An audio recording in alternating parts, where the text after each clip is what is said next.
Hello and welcome to the Car Care Nut Remix channel. Folks, today we have for lack of a better word, a relic.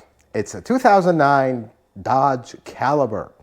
Now, my memory of Dodge Calibers is not as much as some people will say, but my memory of them is control arms ripping out of the body or the subframe. These things rust so bad that they just disintegrate. You go to junkyard, you will see nothing but Dodge Calibers with wheels missing and fenders crushed because the control arm came off. But this one is a relic because this is a one-owner car. Grandpa bought it in 2009, and he just gave it to his kid, who's going to be driving it to college, his grandkid, who's going to be driving it to college. But there is one relic part about this one. This is a Florida car. So it's not that rusty. It's only been here for a few years. But let's take a look at it, and we're going to do an inspection because the father of the granddaughter is here, brought me this car. He's going to give this car to his daughter to drive. She's a new driver. He just wants to make sure wheels are not going to fall off. He knows the car is not perfect. He knows this is not exactly the most reliable car in the planet, but it's a good first car, and she's been driving it for a little bit, and there's already a lot of scars on this car. So let's check this car out. But if you're new to the channel, welcome. Thank you for joining us. If you're coming in from the main channel, thank you for tuning in to the Remix channel. Consider subscribing, hit the like button if you like this video, and without further ado, let's go check out the relic. Before we start our mechanical inspection of the relic, let's look inside and then under the hood. Now, this was the era where Chrysler was, I'm trying to find the right words here. They were really not good. I mean, right now they're making some interesting cars. Some of them are better, but this was the era where they really made not great cars. And this relic have made it to 124,000 miles, 973. Very cheapo looking interior. That's just how they were. But one thing about these cars is they were very cheap to buy. That is one highlight. At least you're not paying a small fortune to buy one of these cars, but they were very not high quality on the inside. But having said that, let's look under the hood. Okay. Before we get under the hood, we forgot to talk about the 16-year-old new driver's scars. Got the bumper scrape over here. The headlight fluid is leaking inside. You know, the condensation in the headlight. That is just typical Chrysler-ness in this age. 2009 was not the greatest year for Chrysler, Dodge, and any of these. Well, let's take a look under the hood.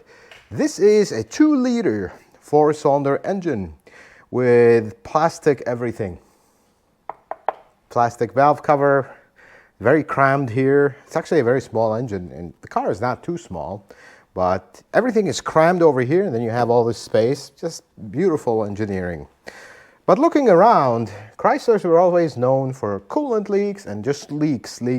Everything leaks. That's just the part of how they are. But looking at this one-owner car, there's not a lot of rust, and there's no engine cover or anything. Actually, spark plugs are very easy to replace on this thing. But one thing that I noticed in the inspection is we got a little oil leak from the valve cover. You can see it there, you can see it a little bit here, because they also smell burning oil.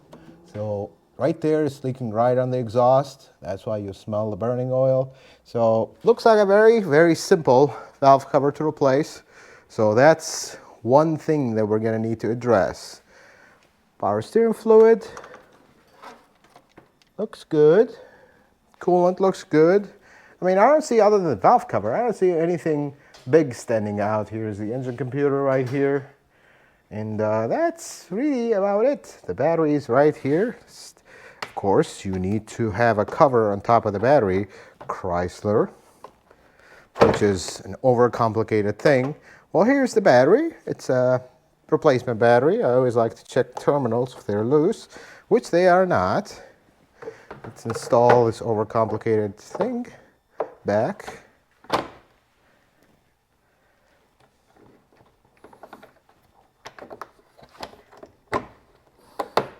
Some of the domestic manufacturers, they love to hide the battery.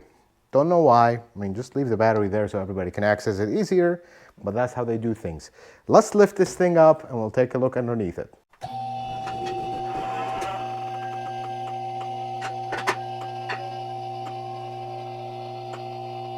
Because this is a Chrysler, we gotta check for everything. And it looks like everything is good. I looked at the brakes right here. They look okay. We're not gonna go too deep into this one, but the brakes look okay. Nothing in the suspension that I see that is loose.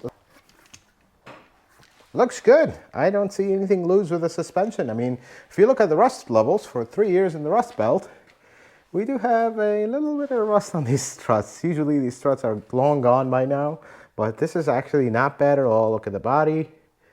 Not looking too bad. Let's go take a look underneath it.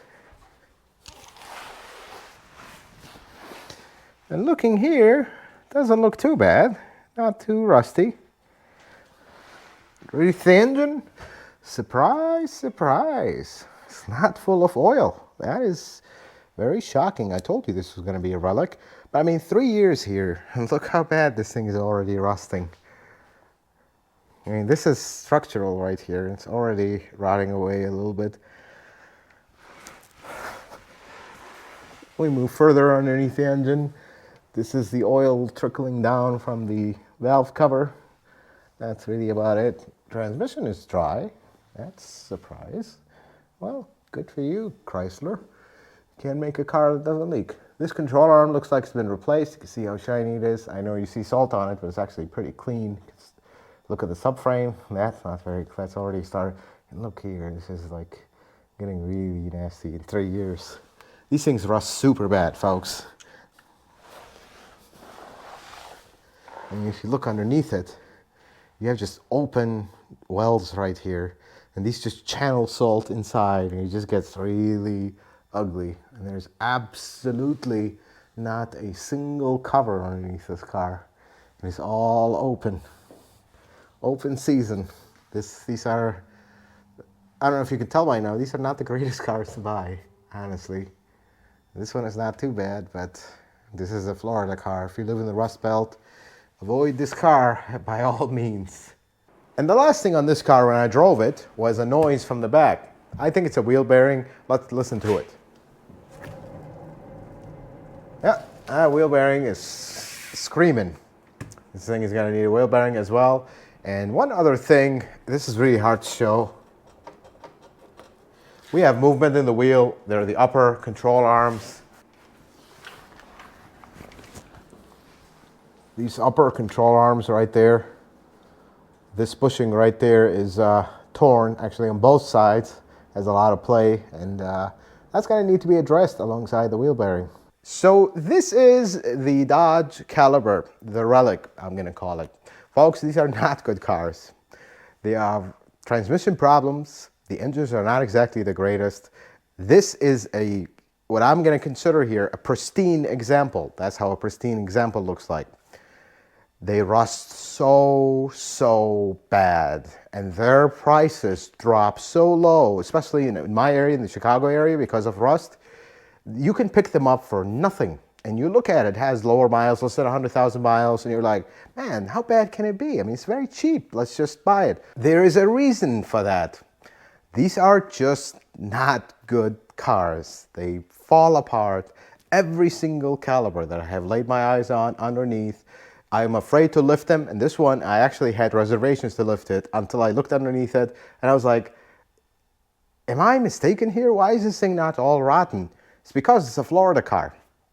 If you live in Florida, perhaps these are a little bit better, but they're still not the greatest cars. They're not nice inside. They're not really reliable. The suspension just keeps falling apart, falling apart. And it's just a never-ending journey until you get to a point where it's like, why didn't I just buy a good car to begin with instead of buying this cheap one and keep putting money into it?